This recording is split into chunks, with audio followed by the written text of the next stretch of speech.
नमस्कार दोस्तों, आप देख रहे हैं ऐसे न्यूज़ चैनल। मैं हूं सुरेश शर्मा समादिया और हमारी टीम लगातार मौजूद रही सतलोक आश्रम वेदखेड़ी शामली में।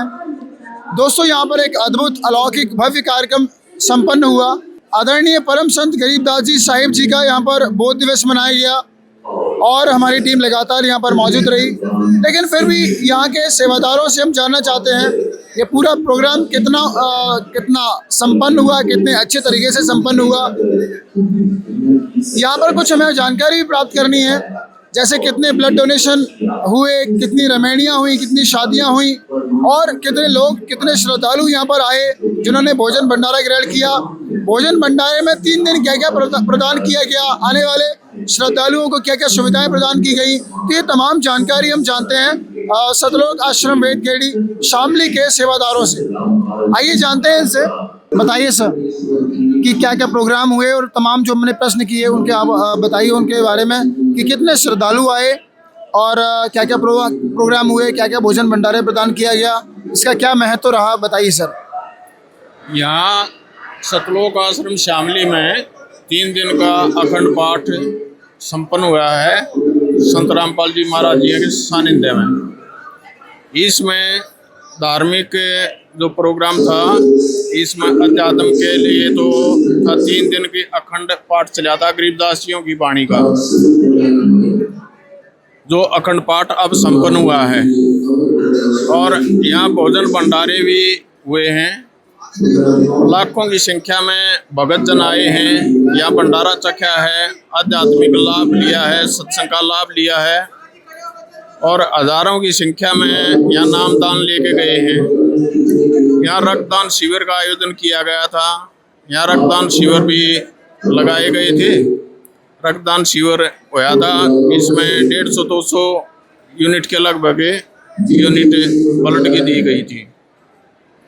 और इसके साथ साथ यहाँ दहेज मुक्त रमैनियाँ हुई थी, शादियाँ हुई थी, जिसको संत भाषा में रमैनी बोला जाता है। वो दहेज मुक्त रमैनियों का आयोजन भी किया गया था। ये यहाँ इस तरह के ये इवेंट्स हुए थे। कुल कितने श्रद्धालु आए होंगे लगभग?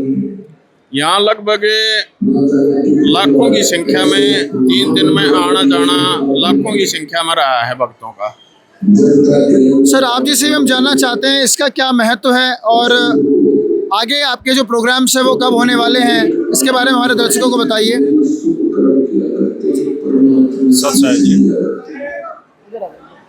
आज का जो दिन है वो बड़ा ही ऐतिहासिक दिन है। आदरणीय संत गरीबदास जी महाराज जी को आज के दिन परमात्मा का बोध हुआ था, उनको परमात्मा मिले थे और विश्व के इतिहास में इसको हम बहुत बड़ा दिन कहेंगे तो अतिशयोक्ति नहीं होगी। महत्व इतना है कि इसी दिन संत गरीबदास जी महाराज जी को परमात्मा के बारे में जाना था और संत गरीबदास जी महाराज जी ने अमर ग्रंथ रूपी लाल की रचना की थी और इस लाल के बारे में आज के समय में संत रामपाल जी महाराज जी ने पूरे विश्व को ये बताया है कि हु इज संत रामपाल जी महाराज और हु इज कबीर परमेश्वर। संत रामपाल जी महाराज जी ने पूरे विश्व को ये बोध करा दिया कि परमात्मा कौन है और संत रामपाल जी महाराज जी के ज्ञान को समझो, उनको गहराई से समझो कि वो क्या बताना चाहते हैं। सर बताइए, यहाँ पर जो श्रद्धालु आए, पहले मैं इसके बारे में जानना चाहता हूँ, यहाँ पर जो श्रद्धालु आए उनको क्या क्या सुविधाएं दी आपने? देखिए, संत रामपाल जी महाराज जी की दया से उनके सानिध्य में ये बहुत बड़े समागम का आज समापन हुआ है और सभी श्रद्धालुओं के लिए, चाहे वो दीक्षित है या संत रामपाल जी महाराज जी से दीक्षित नहीं है, कोई भी किसी भी जाति से है, किसी भी धर्म से है, सभी के साथ यहाँ पर सम्मान व्यवहार किया जाता है। सभी के लिए गद्दे और रज़ाई उपलब्ध कराए गए हैं।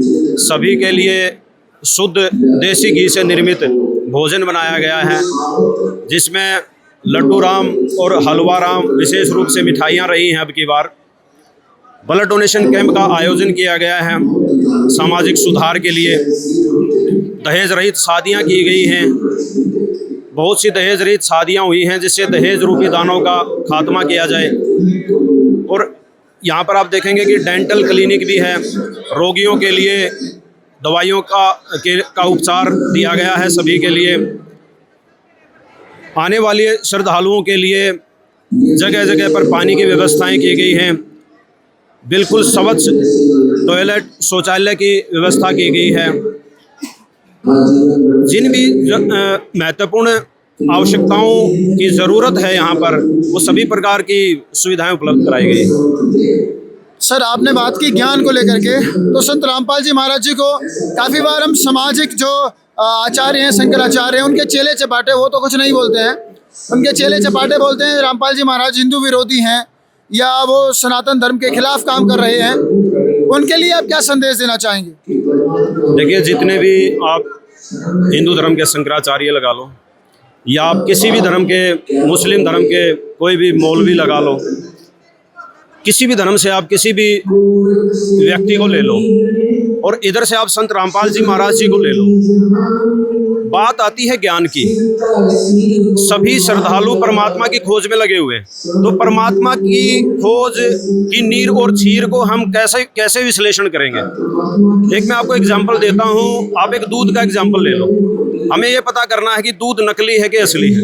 इसी तरीके से शंकराचार्यों का व अन्य धर्मगुरुओं का जो ज्ञान है वो असली है कि नकली है, या संत रामपाल जी महाराज जी का ज्ञान है असली है कि नकली है। तो दूध के एग्जाम्पल में हम देखेंगे कि दूध में हम एक केमिकल मिलाते हैं, उस केमिकल से हमें ये पता चल जाता है कि दूध नकली है कि असली है, क्योंकि दूध अपना रंग कलर चेंज कर जाता है। तो हम उस लैब में लेकर के जाते हैं। अब संत रामपाल जी महाराज जी ने और जितने भी प्रमाणित संत हुए हैं, उन्होंने एक लैब बताई हमें, और वो लैब कौन सी है?